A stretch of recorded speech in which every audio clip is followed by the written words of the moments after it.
यह तिब्बत में मौजूद यारलंग जांगबो नदी का वह झुकाव है जिसे ग्रेट बेंड के नाम से जाना जाता है। यह नदी एक शानदार यू टर्न लेती है और फिर अपना रास्ता बदलकर भारत और बांग्लादेश की ओर बढ़ती है, जहां इसे ब्रह्मपुत्र के नाम से जाना जाता है। भारत में चाहे इसका नाम कुछ भी हो, लेकिन चीन को इससे कोई फर्क नहीं पड़ता।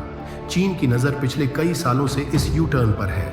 यह सिर्फ एक साधारण यू टर्न नहीं है, बल्कि आने वाले समय में यह इस क्षेत्र में नई जंगों का कारण भी बन सकता है। यारलंग जांगबो ग्रैंड कैनियन हिमालय के ऊंचे पहाड़ों के बीच स्थित है। यह 505 किलोमीटर तक फैला हुआ है, जो अमेरिका के ग्रैंड कैनियन से 50 किलोमीटर बड़ा और 3 गुना गहरा है। कैनियन ऐसी वादियों को कहते हैं जिनके बीच से पानी बहता है। चीन ने इस वादी का फायदा उठाकर यहाँ दुनिया का सबसे ताकतवर डैम बनाने का फैसला किया है। यह लोकेशन दुनिया के सबसे दूरस्थ स्थानों में से एक है। यारलंग जांगबो नदी का यह यू टर्न 7000 मीटर ऊंचे पहाड़ों के साथ जुड़ा हुआ है। यहाँ नदी की ऊंचाई यू टर्न से पहले 2870 मीटर है, लेकिन यू टर्न लेते ही नदी की ऊंचाई मात्र 870 मीटर रह जाती है। ये लगभग 2000 मीटर का ढलान बनाती है। चीन के विशेषज्ञों का मानना है कि इसी ढलान का इस्तेमाल करके यहाँ पर हाइड्रो पावर स्टेशन बनाया जा सकता है। इस प्रोजेक्ट को मोट हाइड्रो पावर स्टेशन नाम दिया गया है। चीन ने इस जगह पर एक टनल बनाने का प्रस्ताव दिया है, जो नदी के पानी को पहाड़ के पश्चिम से पूर्व की ओर डाइवर्ट करेगा।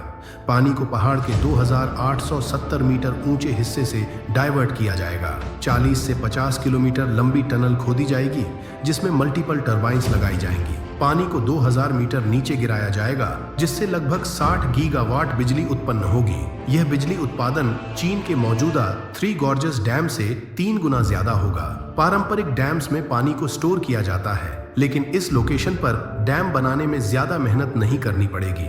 ऊंचे पहाड़ पहले से ही डैम की नेचुरल दीवार के रूप में मौजूद हैं। बस एक कृत्रिम दीवार खड़ी करके पानी को रोका जाएगा। पानी को सीधे दीवार के पास से गिराने के बजाय 40 से 50 किलोमीटर लंबी टनल के जरिए डाइवर्ट किया जाएगा। जहां थ्री गॉर्जेस डैम की दीवार 180 मीटर ऊंची है और वह अब तक का सबसे ज्यादा बिजली उत्पन्न करने वाला डैम है, वहीं ग्रेट बेंड का पानी 2000 मीटर तक नीचे गिरेगा। यह अपने आप में एक अभूतपूर्व ऊर्जा स्रोत होगा। हालांकि इस प्रोजेक्ट के फायदे जितने बड़े हैं, चुनौतियां उससे भी बड़ी हैं। विशेषज्ञों का मानना है कि चीन को इस प्रोजेक्ट को पूरा करने में कई गंभीर मुश्किलों का सामना करना पड़ेगा। यह स्थान तिब्बत के अत्यधिक दुर्गम क्षेत्र में स्थित है, जहां प्रॉपर रोड नेटवर्क तक नहीं है। भारी निर्माण सामग्री और उपकरण जैसे क्रेन और टनल बोरिंग मशीन को यहां तक पहुंचाना इंजीनियरों के लिए एक बड़ा टास्क होगा। इस प्रोजेक्ट के लिए 6000 टन वजनी और 150 मीटर लंबी टनल बोरिंग मशीन की आवश्यकता होगी। इसकी तुलना चैनल टनल, जो फ्रांस और यूके को जोड़ती है, से की जा सकती है। चैनल टनल को बनाने में 6 साल लगे थे और उस समय 1988 इसका खर्च 6 बिलियन पाउंड था। आज के अनुमान के मुताबिक केवल टनल बनाने में 30 से 40 बिलियन डॉलर 3400 अरब रुपए का खर्च आएगा। इसमें टर्बाइंस का खर्चा शामिल नहीं है। हजारों क्यूबिक मीटर पानी के दबाव को झेलने के लिए टनल की दीवारों को कंक्रीट और स्टील के मोल्ड से ढकना होगा। यह तभी संभव होगा जब सब कुछ प्लान के मुताबिक चले।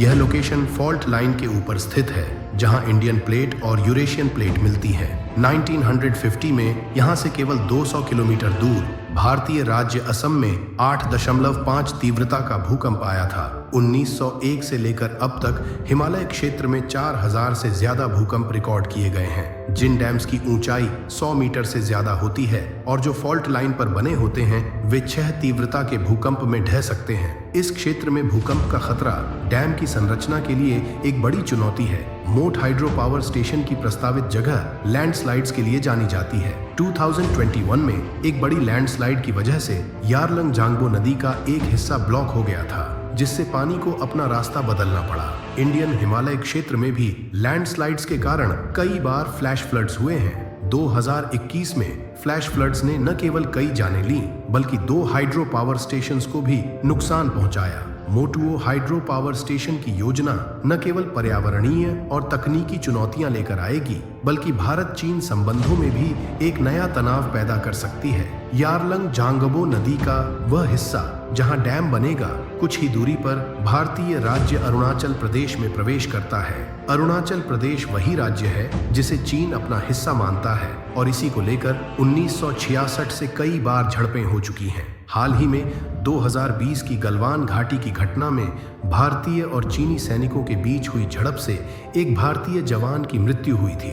डैम की लोकेशन विवादित बॉर्डर से सिर्फ 50 किलोमीटर दूर इसे सामरिक रूप से और भी संवेदनशील बनाती है। चीन इस डैम से न केवल भारत और बांग्लादेश को जाने वाले पानी पर पूरा नियंत्रण पा सकता है, बल्कि इसे अपने सामरिक हथियार के तौर पर भी इस्तेमाल कर सकता है। चीन को यह डैम क्यों जरूरी है? चीन की बढ़ती आबादी और दुनिया की सबसे बड़ी मैन्युफैक्चरिंग हब होने के कारण बिजली की मांग तेजी से बढ़ रही है। चीन ने अब तक 98,000 से अधिक हाइड्रो पावर डैम्स बनाए हैं। इसके बावजूद चीन की 70% बिजली अब भी फॉसिल फ्यूल से उत्पन्न होती है। चीन का लक्ष्य है कि 2066 तक कार्बन एमिशन पर नियंत्रण पाया जाए, लेकिन इसके लिए केवल हाइड्रो पावर प्रोजेक्ट्स पर्याप्त नहीं होंगे। मोटुओ हाइड्रो पावर स्टेशन से 60 गीगावाट बिजली उत्पन्न होगी, जो चीन की 78 लाख गीगावाट बिजली की वार्षिक खपत के मुकाबले बेहद कम है। यह स्थिति डूबते को तिनके का सहारा जैसी है। विशेषज्ञों का मानना है कि अगर चीन को अपनी फॉसिल फ्यूल पर निर्भरता खत्म करनी है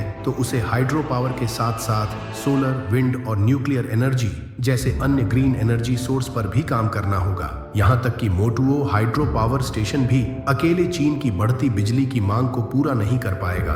मोटुओ हाइड्रो पावर स्टेशन चीन के लिए ऊर्जा का एक बड़ा स्रोत हो सकता है, लेकिन यह पर्यावरण, सामरिक और क्षेत्रीय विवादों के लिहाज से जोखिम भरा कदम है। यह परियोजना भारत और चीन के बीच तनाव को और बढ़ा सकती है। चीन के लिए यह प्रोजेक्ट उसकी बढ़ती बिजली की मांग और कार्बन एमिशन को कम करने की योजना का हिस्सा है, लेकिन यह साफ है कि इस प्रोजेक्ट से जुड़े विवाद और चुनौतियां इसे पूरा करना बेहद मुश्किल बना सकते हैं। वीडियो को लाइक, शेयर और कमेंट करना न भूलें।